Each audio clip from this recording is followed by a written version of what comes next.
Pro boxing fans here with none other than Joshua Buatsi, one of my old friends of boxing. Josh, how's it going? Not bad, man. This is an early session, people, so I respect your hustle, man. You come down early to get it done. First thing on a Saturday, so I respect that, man. It's all good. It's all good. Talk to me about yourself. I know you're in training camp. You look like you got that training camp feeling, the look. How's everything going? Nah, it's going well. I'm about 4 weeks out now, so no barbers, no events, nothing nice to go to. But it's just been a routine for about 4 weeks now. Do you know what I mean? So it's good though. Like I got nothing to go to, nowhere to go. I don't need to look presentable.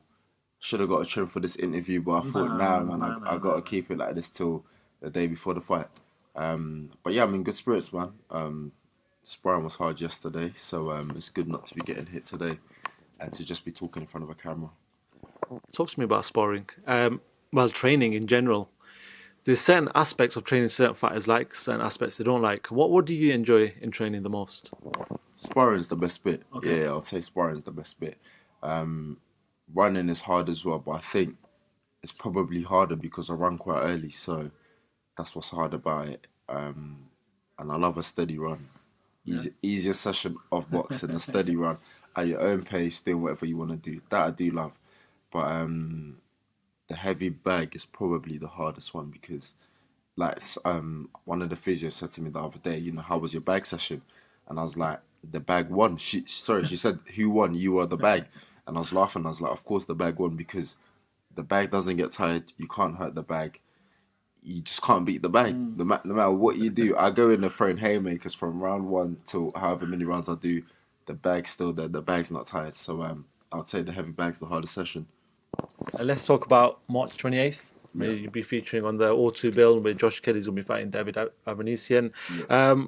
Still no opponent announced. Are you any closer to announcing that? Do you know what? Without saying too much, that there is an opponent, and I'm actually quite unsure why he hasn't been announced yet. Okay. So I'm aware of who it may potentially be. I'll wait for it to be announced, but there is an opponent. I'm just not sure why it's not been announced. To be fair with you, I was thinking that myself today. I was thinking, like, I know who it is. He knows who he is. So why hasn't it been announced?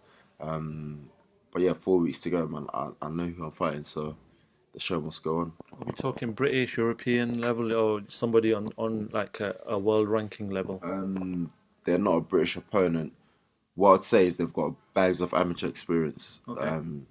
Some of the things they were doing in the amateurs, I was watching thinking, I wasn't even boxing like this year. Or I had been boxing for like just 2 years at junior level. So great amateur background. We've had about the same experience as a pro. So that's a good... He's a good opponent, man. He's boxed at all kinds of levels as an amateur. Boxed right at the top, to be fair. So that'll be interesting. But I'm ready, man. I'm preparing. I just want to go back a little bit. This Joshua Buatsi story seems to be fascinating and is growing every year. There seems to be a progress in your career, and there's always seems to be more interest when that happens. Let's talk about what got you into boxing. Why has Joshua Buatsi decided to do a sport that's so grueling? For real. So right now we're at you can't tell where we are now, but we're at my boy's gym. Yeah. He actually introduced me to the sport. So when I was in high school, so I think for me, team sports were good, but I wanted to do an individual sport where it counted on you, where you kind of had more control whether you won or you lost. And as usual, growing up in Croydon, London, everyone gets into fights. You have fights, people, schools, all that stuff. So I was always into the fighting thing. So I thought, if I can do it without getting in trouble, there's a sport called boxing where you are allowed to fight. It's regulated. It's kind of fair who you fight and the experience and stuff like that. So I thought, it's well regulated. I'm not going to get in trouble. My best friend who's running the gym now, he actually introduced me to it, and the I don't know, for me it was probably the first encounter that I had with it. I thought, imagine this, man on man, it's fair, you're allowed to fight. Like I said, you're not going to get in trouble. Someone has to win. You can go away and prepare, and you could come, and then let's see what happens. So that's kind of what captivated me about it, man. I find it so interesting that you both do your own camps separately, you've never fought each other before. You don't know what the other person's gonna be like. You can watch them, but you don't know what they're gonna be like. And on that night, you have to find out, and the better man has to win. So that's quite captivating for me, man. There's other individual sports like athletics and that, and I love watching it, but I'm not a bolt or anything. But fighting, like, I feel I can fight anyways. People might feel other, but yeah, I feel I can fight. And it's a way to express myself as well, man. Growing up through them years, I know you started off in Ghana and you came to the UK, but just talk to me about the sort of fighters you watched growing up and who you sort of attribute your style to now. So the sort of fighters I grew up watching, I'm still watching them now, to be fair with you. So it was the heavyweights of the Alis. Okay. So Muhammad Ali, Joe Frazier, George Foreman, Ken Norton, Larry Holmes, Ernie Shavers. Those are the guys that I go on YouTube and I'm like, this is sick, man. 15 rounds, no messing about. These guys there's no hype or nothing. These guys are strictly about business. I like watching them, man. Currently, I've been watching a lot of Larry Holmes and Ken Norton. Good fight, man. And it's over 15 rounds. And you see how Holmes was winning earlier on. Then it's the second half of the fight where Norton came on and on and on. But yeah, I just find it's just captivating, man. I don't know what it is about it, but those are the fighters that I watch, and I think if I can do 1% of what they do, I'll be happy, man. And in terms of what fighter I feel my style is like, I don't think I've got a style of fighting of anyone. Like, I try to watch a lot of people and think, oh, this is good. If I can do a bit of that, I'll be happy. But I feel everyone has got their own style and your own personality and your own swag. It all molds how you perform and how you fight. Spoke about Ghana before that. You're very much a Ghana native. You do go back quite often. I saw you. I think you went over for Christmas as well. Is the ultimate dream to fight in Ghana in front of your people? Imagine that. Imagine like I was born there, grew up there. I came to this country, discovered a talent or a sport that I'm good at, and then taking it back there to fight. And the thing is, the people back home, they love boxing, man. Like, football's number one in England, but certain parts of Ghana, like, boxing is, I want to say it's number one, but I can even go as far as to say it's like the only sport in certain areas of Ghana. Like, boxing is all they do. Everyone boxes. All the little kids, they all fight. And not just boys, the girls as well, they all do it. So it'd be amazing to go back. When I was there a few months ago, it was good just to go to see them, to meet them, to show love to them, to feel love from them, and to respect their grind and their hustle, man. So when I'm fighting, I'm thinking, yeah, I want to win, but I feel there's people that are watching, that are looking up to what I'm doing. So I don't just win for myself these days. So if I can win and keep doing well and keep moving forward, they can get energy from that and push forward as well, man. Have you ever spoken to Eddie Hearn, proposed it to Eddie Hearn, or has your team ever proposed that to Eddie Hearn, that maybe in the future we could go over to Ghana and get this sorted? I think it's been vaguely mentioned, but I'm also quite aware that I got to fight here, man. I've got to build my fan base here and move forward here and learn and learn and learn. When I get to the top, then we can think about where we're going to fight, this location, that location. But for now, it's to fight here, man. I've got an amazing support fan base in this country, and I want to keep building that. Josh, you obviously made your name on the Olympics. A lot of people sort of basically started following you because of your performances in the Olympics, and then yourself turning professional. There's a new crop coming through, sure. Tokyo 2020. You obviously train in Sheffield. You see these guys once in a while. Just tell people who are not so familiar with the amateur scene which boxers they should be looking out for on the GB team. Hard question, man. I'm going to say all of the boys. No, but bring me 2-3 if you can. So I'll run through the list just. So 52 kilos, we have Gilal Yafai, one of the Yafai brothers. Yemenis is in his blood. He can fight. He's strong. He went to 2016, lost a very, very, very close fight with a Cuban who I think won a bronze that year. At 57, we've got Peter McGraw. He's medalled in every major. That speaks for itself already. Very elusive, very hard to hit. At 63, we've got Luke McCormack.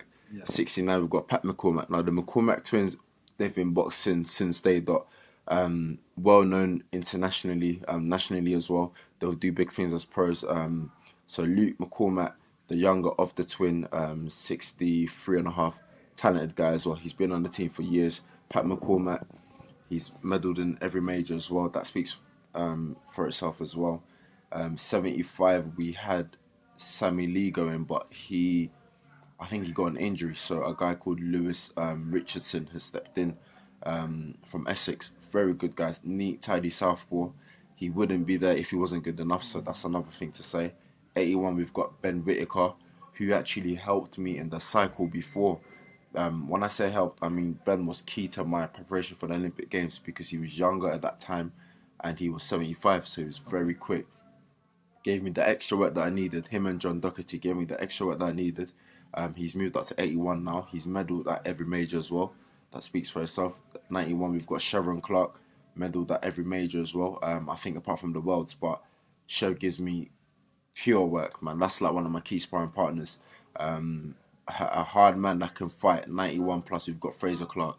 He's been there for years, man. He's been in with every heavyweight, super heavy you can think of. Even at the Olympic Games in Rio, some of the guys that I saw there, I was like, Fraser's beating these guys. But we know on that year, Joe Joyce got the go-ahead and he qualified.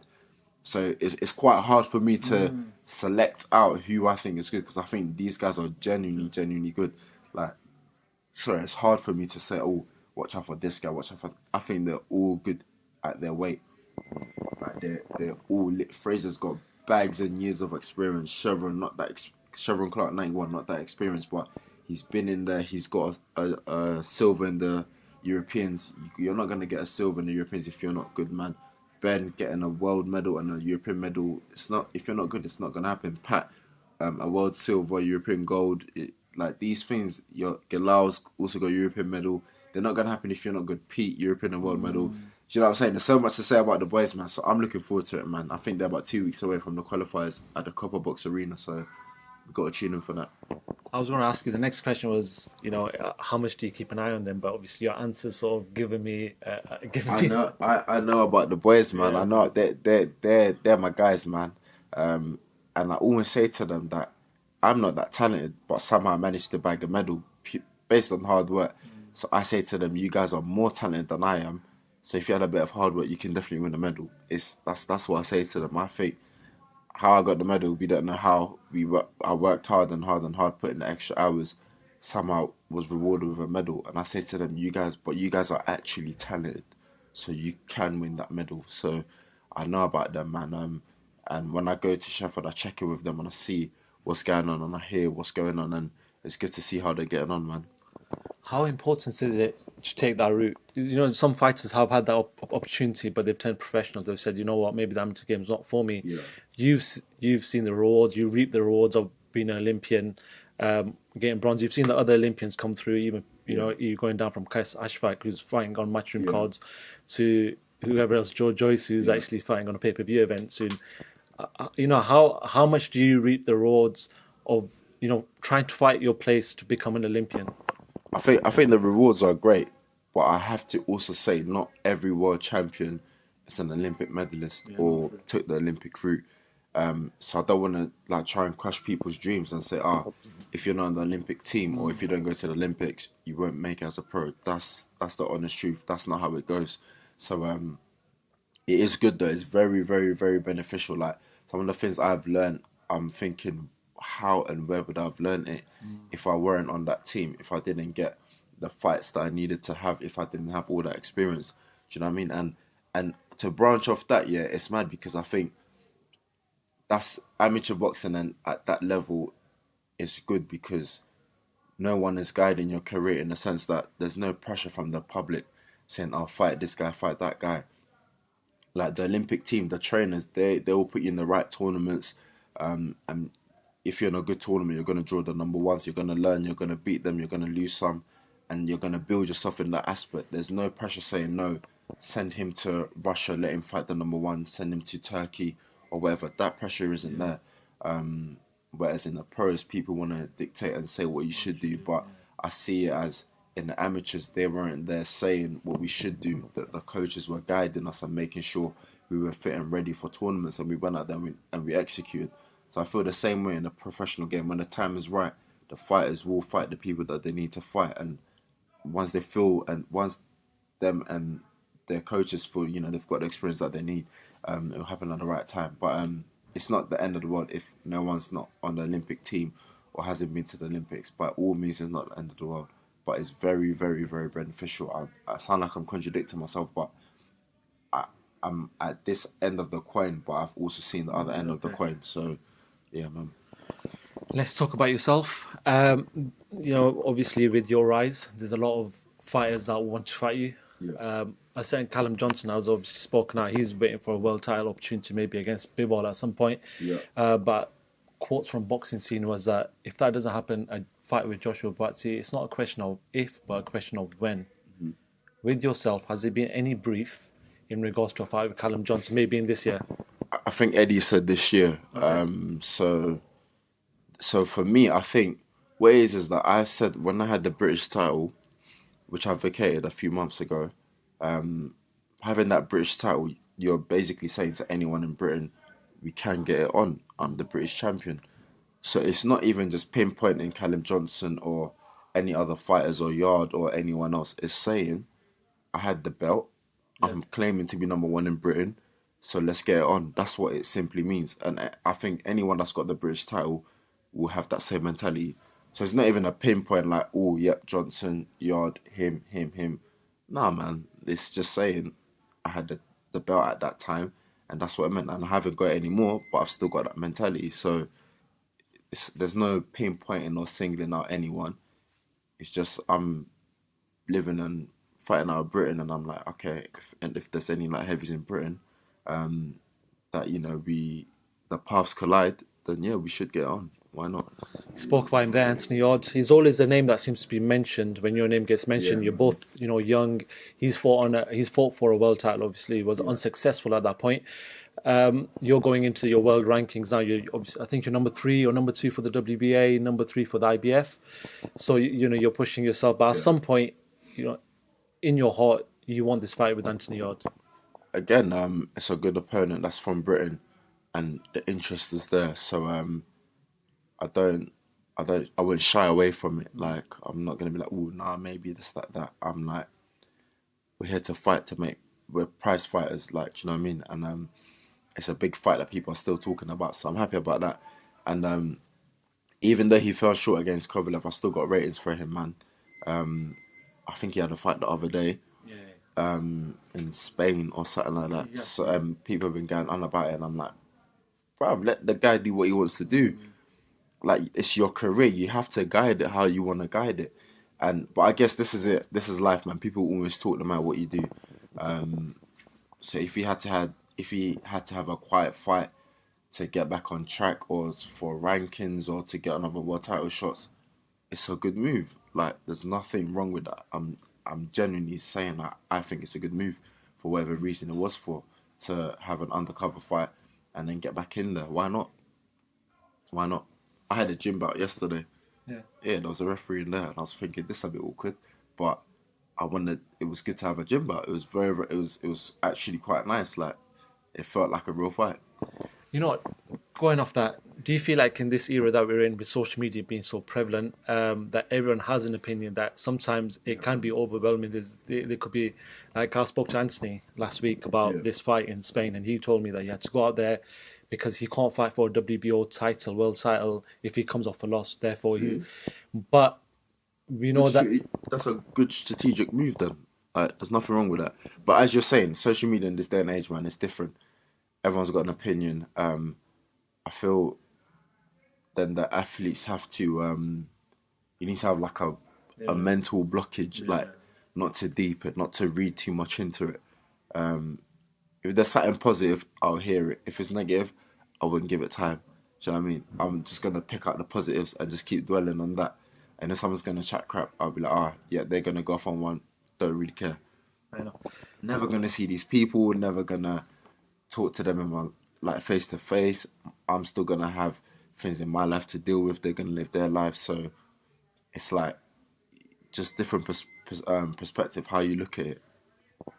Josh, let's talk about the big fight that happened last weekend. If you were a boxing fan, or even if you were a casual, a lot of people were watching that fight. Tyson Fury absolutely just, I don't know how you can describe that performance, but I'm going to leave you to describe it against Deontay Wilder, claiming the WBC belt, claiming the Ring Magazine belt. Just talk to me about that performance by Tyson Fury. Listen, man, there's talking and there's doing what you said you were going to do before the fight. And full respect to Tyson Fury, man. So I was basically at my uncle's house and I was sleeping. It was about one. No, not about one. It was. I woke up in round 2. Sorry. So basically, I was sleeping and my uncle woke me up, and he paid for it. And we watched it, tuned in from round 2 onwards. But it's. Do you know what I mean? I don't even know what to say about it, because it's like, okay, cool. You're boxing someone. You're boxing a puncher. Your strategy is not gonna be to out punch the punchers. You're gonna think of a different strategy. So for Tyson Fury to come out and to put the aggressor on the back foot, I watched an interview of him yesterday, and he was like, "Oh yeah, there are gonna be no jabs and hook. There are gonna be no jabs. It's just gonna be straight hooks, power shots." And the guy was like, "Oh, you sure, Tyson?" He goes, "Yeah. What's stronger, a jab or a hook?" And the guy was like, "A hook." And Tyson was like, "That's it. So that's what I'm going in there looking for." But this was before the fight. And in my head, I was thinking, imagine he said that before the fight, but he still did that. So full credit to him, respect to him, man. And the thing is, I feel like Wilder's getting a lot of stick. But I feel sorry for him, man. Like, he lost life. I feel bad in that. But I think same way, if he had won, he possibly may have been giving stick to Tyson Fury and everyone else. So I guess it's part of it, man. But I think the stick comes from, obviously, there was an excuse afterwards from Deontay Wilder saying he wore that suit, that elaborate suit that he wore, and it weakened his legs. It was 40 pounds odd, and it weakened his legs. Therefore, going into the fight, he felt like he didn't have his legs to start off with. It's not a good place to be in. What do you make of that? Yeah, it's not a good place to be in, to have your legs going before the fight. In terms of the suit being the reason why, personally, I would have come up with a different excuse. Okay. Not even an excuse, man. I would have just said something different. But who knows? Maybe it might have been the suit. I wasn't wearing that suit. I haven't seen the suit in person before. I don't know if it's even heavy or not. But the reality and the harsh reality about boxing is, once you get in there, people don't want to hear the excuses or what happened, what could have, should have, would have. People don't want to hear it. And that's something that we were aware of, and we still rolled the dice. After that win, straight away, there was talks from Eddie Hearn, talks from social media. Every boxing fan wants to see this fight now. Anthony Joshua, Tyson Fury, unification clash, undisputed clash, put all the belts on the line. I know, obviously, you and Anthony Joshua, he's your manager. Yeah. You know, you go back a long way. But just talk to me as a fighter. You know, how big is this fight between Anthony Joshua and Tyson Fury? It's the biggest, because whoever wins will be the face of the heavyweight division. And I don't think we've seen that for a long time. I can't think. I know Lewis was like the last undisputed. No, is it undisputed? No, unified. Unified, yeah. But Josh has got 3 of the... Yeah, but then Josh has got like 3 out of the 4 belts as well. So I think it's a very, very massive fight. I have to put in brackets though, man. Dillian Whyte's been waiting for ages. Yeah, I know. That's a liberty, man. Like, I don't know the politics, I don't know the ins and the outs, but Whyte's been waiting for a long time, man. You just can't leave a man hanging like that. And that's my honest opinion about it. We would love to have one face and everything, but in brackets, Whyte has been waiting for a very, very long time. It's been like 1,000 days. I didn't even know how he feels. It's a long time. Do you know what I mean? But there's public demand, and sometimes that wins. So just have to wait and see. Cool. One more heavyweight fight I want to ask you about, and the only reason I ask you is this is because Joe Joyce was on the GB team, and Daniel Dubois was training up there as well. Yeah. So you might have seen things that others haven't seen. There was a lot of talk about sparring and stuff back in the day. Yeah. They're both fighting each other later on in April. Talk to me about that fight. How do you see that fight playing out? So basically, I never saw the pair of them spar together, but I think if there's a winner early, it will be Dubois. Okay. If there's a winner later on, it will be Joyce. So I was thinking, who can I ask that's gonna have knowledge about this? So I asked a sparring partner of both of them that's done many, many rounds with them, and that's the same thing he said. He said early Dubois, late Joyce. And it's a captivating match as well, man. Dubois is young, he can punch. Joe, very seasoned. He's got the engine. Once the train starts going, like, he's not going to stop. So it's to see, is it going to be quick and explosive, or is it going to be prolonged where the older and seasoned fighter comes out on top, or is the young, exciting, heavy puncher going to come out explosive to end it quick? So it's an interesting one. It's a good fight. Final question. I know you've got to go and do bits of training and stuff. With Tyson Fury winning, there seems to be a shift in pound for pound rankings, which is very much a personal thing. A lot of people find it differently. Just give me your top 3 pound for pound fighters. I don't understand this pound for pound thing, if I'm honest with you. So do you mean top 3 heavyweights? No, just top 3 fighters in the world. Top 3 fighters in the world. I would say Canelo, but that jug thing, man. And it's like, boxing is hard enough without doing that. You'd have to say Fury, man, for what he's done and the way he did it. I'm going to give you the heavyweights instead. I'm also going to say Josh as well. Yeah. He's got 3 of the 4 belts. I mean, he's been around and he's collected it. I have to give credit as well, maybe because this is fresh on my mind and he's fighting tonight. Kyle Yafai as well, man. Yeah. The longest reigning champion out of this country. We have to give him that as well, man. That's 3. There's a lot of fighters that I watch, man, and I'm not going to get into this name dropping. I've already done 3, and it's going to be long. So, man. Josh, just a final message to the fans that are going to be tuning in. A lot of your supporters out there, fans that will be coming to the O2 Arena or watching on Sky Sports. What do you want to say to them? As always, we appreciate the support. Keep tuning in. Carry on with the journey, and it's about to get exciting. Watch out for my next outfit, my next fight. It's going to be cold. Intriguing. Joshua Buatsi, thank you very much. And no doubt we'll speak to you very, very soon. Thank you.